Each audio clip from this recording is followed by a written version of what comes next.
नमस्कार। आज हम एक बहुत ही दिलचस्प शिक्षण योजना को समझने जा रहे हैं। ये सिर्फ एक सिलेबस नहीं है, बल्कि एक प्राचीन भाषा में जान डालने का एक पूरा ब्लूप्रिंट है। तो आइए इसे परत दर परत खोलते हैं। ये सवाल शायद हर उस टीचर के मन में आता है जो कोई प्राचीन भाषा सिखाता है, सदियों पुरानी संस्कृति और ज्ञान को आज की पीढ़ी के लिए दिलचस्प और रिलेटेबल कैसे बनाया जाए। ये वाकई एक बहुत बड़ी चुनौती है। तो इस चुनौती की जड़ क्या है? ये प्रोग्राम एक ऐसी बुनियादी प्रॉब्लम को हल करने के लिए बनाया गया है जो सिर्फ संस्कृत तक ही सीमित नहीं है, बल्कि एजुकेशन में एक बहुत ही आम रुकावट है। इस चुनौती के बिल्कुल सेंटर में एक शब्द है, अधिगम अंतराल, या जिसे हम लर्निंग गैप्स भी कहते हैं।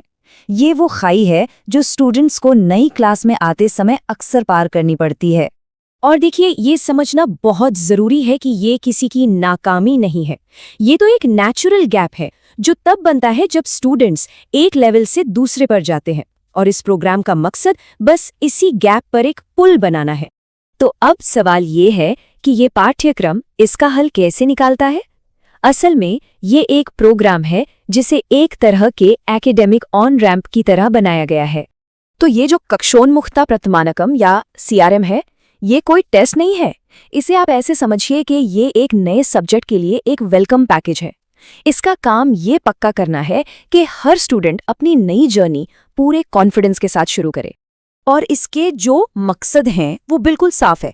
पिछली क्लासेस के कॉन्सेप्ट्स को दोहराना और मजबूत करना, लर्निंग गैप्स को पहचानकर उन्हें भरना, और ये पक्का करना कि नई क्लास में हर कोई बिना किसी झिझक के आगे बढ़े।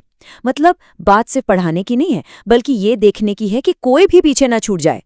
ठीक है, तो थ्योरी तो समझ आ गई, पर ये क्लासरूम में असल में काम कैसे करता है? चलिए अब टीचर्स की प्लेबुक पर एक नजर डालते हैं। ये है टीचर्स के लिए रोज का प्लान। ध्यान दीजिए, दिन की शुरुआत एक छोटे से वार्म अप से होती है। फिर स्टूडेंट्स को अकेले, जोड़ी में और ग्रुप्स में काम करने के लिए एनकरेज किया जाता है। और सबसे जरूरी, लगातार फीडबैक मिलता रहता है, और एक बड़ी सिस्टम भी है ताकि दोस्त एक दूसरे की मदद कर सकें।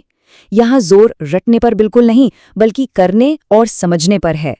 चलिए अब देखते हैं कि इस प्लेबुक को एक हफ्ते के अंदर संस्कृत सिखाने के लिए कैसे इस्तेमाल किया जाता है। ये है पूरे हफ्ते का एक ओवरव्यू। देखिए कैसे आगे बढ़ता है। पहले दिन वोकैबुलरी से शुरुआत, वो भी ऐसी जो हिंदी से मिलती जुलती हो। चौथे दिन एक्शन के साथ वर्ब्स, और 5वें दिन तक तो स्टूडेंट्स अपना इंट्रोडक्शन देने लगते हैं। हर स्टेप अपने पिछले स्टेप पर बना है, जिससे सीखना बहुत आसान हो जाता है। अब आते हैं इस पूरे मॉड्यूल की सबसे कमाल की बात पर, इसकी सबसे बुनियादी टेक्निक पर। यही वो नींव है जिस पर सब कुछ टिका है। यहाँ क्या किया जा रहा है? स्टूडेंट्स जो हिंदी पहले से जानते हैं उसी का इस्तेमाल किया जा रहा है। जब उन्हें ये दिखाया जाता है कि वो तो पहले से ही थोड़ी बहुत संस्कृत जानते हैं, तो सीखने की जो हिचक है वो तुरंत कम हो जाती है। ये जो अरे ये तो मुझे पता है वाली फीलिंग है ना, ये बहुत बड़ा मोटिवेटर है। तो इसी शुरुआती कॉन्फिडेंस को आगे बढ़ाते हुए ये करिकुलम भाषा को सिर्फ किताबों तक नहीं रखता, बल्कि इसे फिजिकल और इंटरैक्टिव बना देता है। जैसे चौथे दिन टीचर इन क्रियाओं, इन वर्ब्स का एक्शन करके दिखाते हैं, और स्टूडेंट्स उन्हें पहचानते हैं, फिर वाक्यों में इस्तेमाल करते हैं। इससे भाषा असल दुनिया का हिस्सा बन जाती है। और यहीं पर इसकी असली कामयाबी नजर आती है। सोचिए, सिर्फ 5वें दिन स्टूडेंट्स इस नई भाषा का इस्तेमाल अपने बारे में बात करने के लिए कर रहे हैं, और ये लक्ष्य को बहुत ही खूबसूरती से दिखाता है। स्टूडेंट्स को संस्कृत में 4 से 5 लाइन का अपना परिचय लिखने को कहा जाता है। सिर्फ 5 दिनों में इतना कुछ कर लेना, ये कॉन्फिडेंस को कहाँ से कहाँ ले जाता होगा। और यही बात हमें इस पूरे एनालिसिस के सबसे बड़े टेकअवे पर लाती है, जो सिर्फ शब्द रटने या ग्रामर सीखने से कहीं आगे की बात है।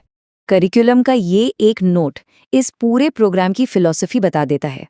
छात्र के लिए संस्कृत सीखना बहुत आसान है। हमें पहले दिन से ही छात्रों में इसी आत्मविश्वास को जगाना है। मतलब लक्ष्य सिर्फ पढ़ाना नहीं है, बल्कि उस भरोसे को जगाना है जो स्टूडेंट्स के अंदर पहले से ही है।